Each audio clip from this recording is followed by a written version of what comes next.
Hey, good evening, everybody. Those of you watching on YouTube, thank you for your support. Also, those of you watching on my Facebook page, Ultimate Boston Red Sox Collector page, thank you for your support. We are trying to increase our subscribers and network with some more collectors. So appreciate the views. Those are watching. Love to see some more comments and questions and maybe some aspects of my collection you'd like to see. I'm going to be starting to use the cell phone camera a little bit more so I can walk around and show some of the things as I do have everything on display. So I hate taking stuff down to show on videos and then having to put it back up because I'm just not good at putting stuff back away. If I take it down, it probably is going to end up on top of a dresser somewhere or on the floor or on top of the table. So probably going to change over to the cell phone here very shortly for some of these videos. So I just wanted to, didn't have anything in the mail today. That's very unusual for me. So I wanted to just decided to go back through some of my binders and pick out a set from the past that's kind of odd that you don't see that often. Certainly not a rare set, but kind of a fun set.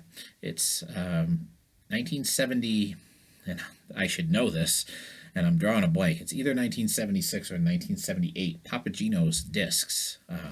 These are kind of a regional issue, but they're kind of cool. I have the complete set, and they're not numbered to my knowledge.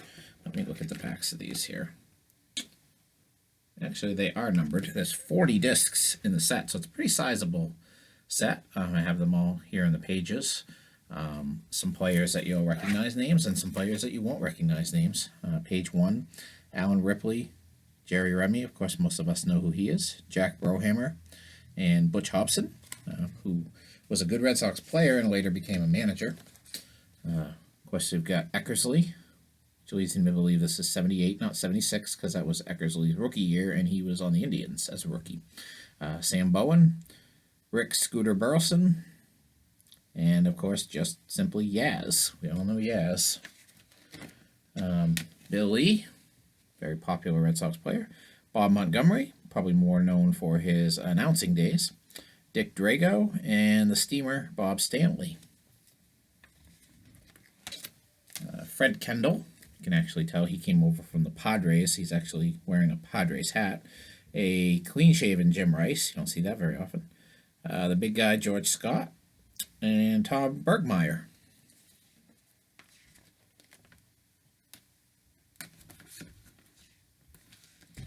We have Frank Duffy, Jim Wright, Freddie Lynn, and Bob Bailey.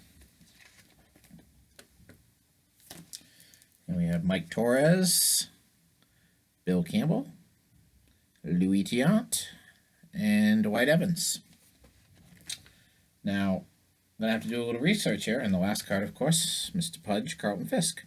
So there's actually only 24 pieces in the Red Sox set. There's a total of 40 that were issued. I don't know much about the other 16 cards. I just know that they are not Red Sox players. So I have the complete set. Kind of a fun set. Really enjoy it. Just one of the many oddball type of sets and cards that I have in my collection. So we starting to pick out some of that stuff on days when I don't really have anything new to show. So I thought I'd start with that set. And of course, I'm going to talk about the elephant in the room today. Anybody who's watched any TV or follows social media or follows MLB.com or MLB Network realized today was finally the day that the punishment for the Red Sox came down for the alleged sign stealing from the 2018 season. As most of you watching this know, the Houston Astros were given some pretty stiff penalties back in January for their sign stealing during their World Series run in 2017, including their manager, A.J. Hinch, being suspended for a year and then subsequently being fired, their general manager suffering the same fate as well. And they also lost draft picks and pretty much lost the respect of everybody in baseball. The Red Sox punishment, well, let's just say it's not nearly as strong. The findings were different.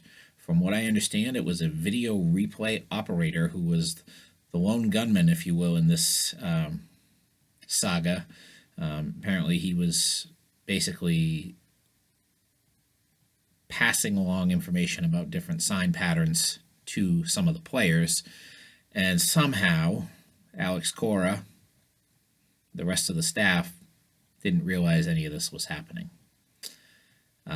I've been when the Red Sox hired Alex Cora, I will admit I was excited. He was like the hot guy. You know, he had been on that 2017 Astros team as a bench coach. He was the hot guy to get as the manager. It seemed exciting at the time, and then the whirlwind season they put together in 2018. And by the way, these findings were only that they basically had done this on certain occasions, if you will, during the 2018 regular season, not the postseason or World Series or the 2019 season. So that was what the findings were essentially. They're basically putting all of the blame onto this video replay operator. Alex Cora was suspended for the 2020 season for his involvement in the 2017 Astros. Had nothing to do with his involvement in the 2018 Red Sox. That's how I understand it. I could be wrong. I actually just watched a report. I don't think it was live. I think it was pre-taped on MLB Network. I wanted to kind of get my information and my ducks in a row, if you will. Seems like the Red Sox really escaped any serious punishment. They might have lost the draft pick. I thought I read that somewhere. Very minor, but again, it was basically, well, it's basically your video replay operator and giving this information unbeknownst to anybody in ownership, management, or coaching.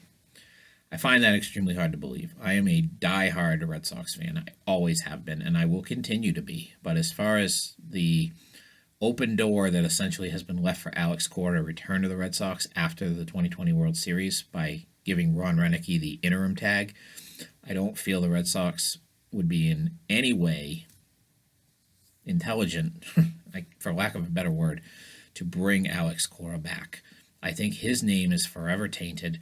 The fact that he got suspended for the 2017 Astros, as heavily involved as he allegedly was in that he had no knowledge of what was going on in 2018. I find that very hard to believe.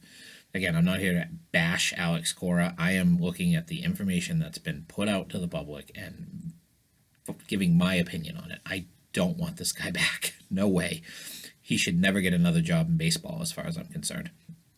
I have my opinion. That's my opinion. You know, everybody else has their own opinion. If people agree with me, fine. And I'm not even going to say great. You can disagree with me all you want. That's my opinion. I don't think that this guy deserves to come back to baseball. If the Red Sox management allows that to happen, there's going to be a lot of backlash from people like myself. There's a lot of people that are going to see all of this and say, oh, we knew Cora couldn't have anything to do with it. All right, let's wake up and realize that, of course, he had some knowledge of it. I'm sorry.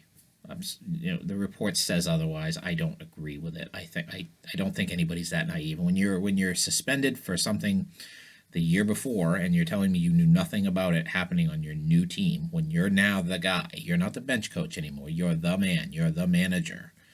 Don't give me that line that you didn't know anything about it. So Alex Cora, I hope you don't come back to the Red Sox.